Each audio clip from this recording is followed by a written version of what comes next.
Well, right before Jesus fed all these people with 5 loaves and 2 fish, he gave thanks to his Father and blessed the food. And so this is one of the reasons why Christians have always said a prayer before meals, right? It's an important thing that we do. And whether it's a long version or a short version, at the seminary, we had this little ritual at supper where we'd gather around the table and somebody would lead and we would chant this part of the psalm in Latin, and then we would say the normal meal prayer. One time, one of my friends thought he would be funny and try to get a laugh, and so he picked up the plate of bread and held it up like this as he was leading the prayer, and nobody laughed because we all knew that he was in trouble, although later on we laughed at his stupidity for doing something like that. But actually, what we used to chant every day is our responsorial psalm for this Mass. And it goes like this: "The eyes of all look to you, O Lord, and you open your hand, and you give them their food in due season. You open wide your hand and satisfy the desires of every living thing," which is a really beautiful thing. But most of us probably say the customary prayer, "Bless us, O Lord, and these thy gifts, which we are about to receive." And that is a great one. I found out that it actually is very old. It goes back at least to the 7th century. It's found in the Galatian Sacramentary, so that means it's at least 1,300 years old. It's a beautiful prayer. It covers all the bases, and we should continue to use it. Of course, we can add on things like, "May the souls of the faithfully departed, to the mercy of God, rest in peace." But these things are really important to do because, for a few reasons. First of all, when we say a prayer before our meals, we acknowledge that everything we have is a gift from God, and we show our gratitude to Him. If we didn't do this, we would be ungrateful, right? We would show our ingratitude to God for all that He has given to us. And so we ought to thank Him. Everything comes from His hand, as the Psalm says. Secondly, it also asks for graces, and we need grace in our life to be able to do God's will, to live in this world. And so every time before meals that we ask God's grace into our lives, He blesses us. It is also protective.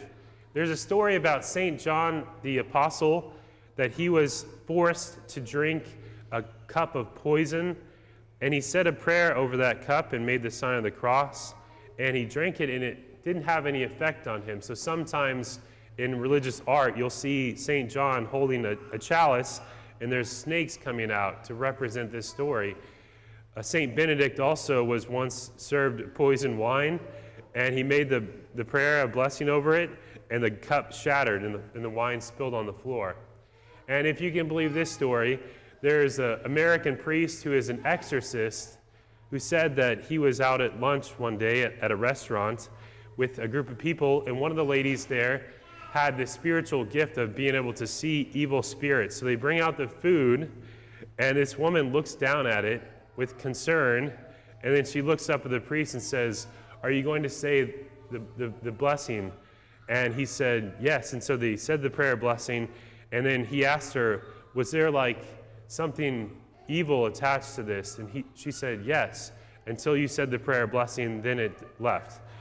Take it or leave it." But it seems like in this world where we're drifting towards satanic darkness, we should probably at least, bless our food before we eat it. And then finally, it also is a good witness to others. Of course, we don't pray so that others may see us, but that is a side effect of praying in public. And when we go to a restaurant and say a prayer out loud, it is a witness to our faith. When I was growing up, one time my family and I, all of us went to a restaurant, and we said a prayer, and some lady came up to us afterwards who wasn't Catholic and thanked us for that. And I thought, that really made an impression on me, that our prayer meant so much to her. And so it is an important thing to do.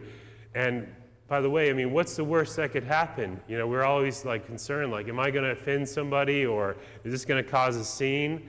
They're not going to handcuff us and take us to jail if we say a prayer. We should live in a manner worthy of our calling. That's what St. Paul says. And so we shouldn't ever be embarrassed or afraid to live our faith out in public. And I know these kind of things take habits, and we have to build up these habits.